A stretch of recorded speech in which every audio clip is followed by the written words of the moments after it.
ছাত্র জনতার বিপ্লবের মধ্য দিয়ে স্বৈরাচারের পতন হলেও এখনও প্রতিষ্ঠিত হয়নি কাঙ্ক্ষিত গণতন্ত্র। এমনটাই মনে করেন বিএনপির মাঠ পর্যায়ের নেতাকর্মী বা সমর্থকরা। তাই গণতন্ত্র পুনরুদ্ধারের লড়াইয়ে রাজপথে থাকতে চান তারা। দাবি যত দ্রুত সম্ভব বিএনপি নেতাকর্মীদের বিরুদ্ধে দেয়া মিথ্যা মামলা প্রত্যাহার করতে হবে, নিশ্চিত করতে হবে ভোটাধিকার। শ্রীলঙ্কা আবারও রপ্তানিতে শীর্ষে।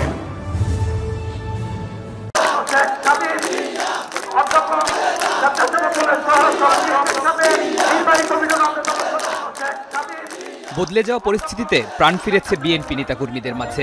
ছাত্র জনতার গণ অভ্যুত্থানে পতন হয়েছে শেখ হাসিনা সরকারের, এসেছে জনতার বিজয়।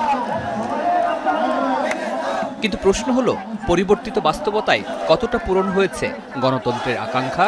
স্বৈরাচারের পতন হয়েছে, কিন্তু এখনো গণতন্ত্র প্রতিষ্ঠা হয়নি। গণতন্ত্র প্রতিষ্ঠা তখনই হবে যখন অবাধ সুষ্ঠু ভোটাধিকার এর একটা নির্বাচন হবে। ফ্যাসিস্টদের পতন হয়েছে, কিন্তু তাদের দোসররা এখনো এই দেশে আছে।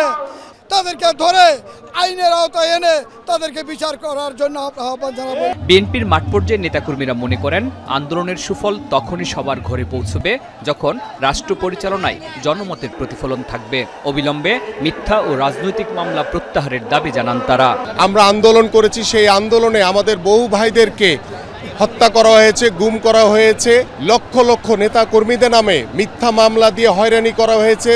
আমি বিশ্বাস করি এই গণতান্ত্রিক সরকার, অর্থাৎ তত্ত্বাবধায়ক সরকার যেটা এসেছে, অন্তর্বর্তীকালীন সরকার এসেছে, আমাদের এই অবৈধ মামলাগুলো তারা প্রত্যাহার করবে। কেন্দ্রীয় নেতারা বলেন, দমন পীড়নের পথে না হেঁটে রাজনৈতিকভাবে বিএনপিকে মোকাবেলা করলে এত করুণ পরিণতি হতো না আওয়ামী লীগ সরকারের।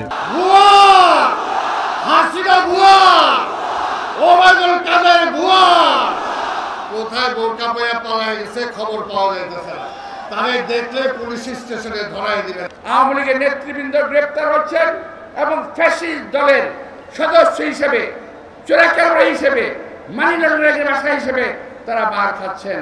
আমাদের নেতা কর্মীরা আমরা ইনশাআল্লাহ কখনো মারের মুখে আমরা পড়ি নাই, ইনশাআল্লাহ পড়তেও হবে না।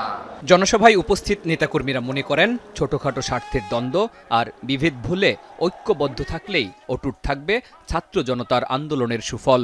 বিএনপির মাঠ পর্যায়ের নেতাকর্মীরা বলছেন, কোন দল বা গোষ্ঠীর একক কৃতিত্বে নয়, ক্ষমতার পট পরিবর্তন হয়েছে গণতন্ত্রকামী মানুষের স্বতঃস্ফূর্ত অংশগ্রহণে। তাই কারো অবদানকে খাটো করা যাবে না, বরং সবাইকে নিয়ে ঐক্যবদ্ধভাবে এগিয়ে যেতে হবে, নিশ্চিত করতে হবে, মসৃণ করতে হবে গণতন্ত্রের পথ চলা। শরীফুল ইসলাম খান, যমুনা নিউজ, ঢাকা।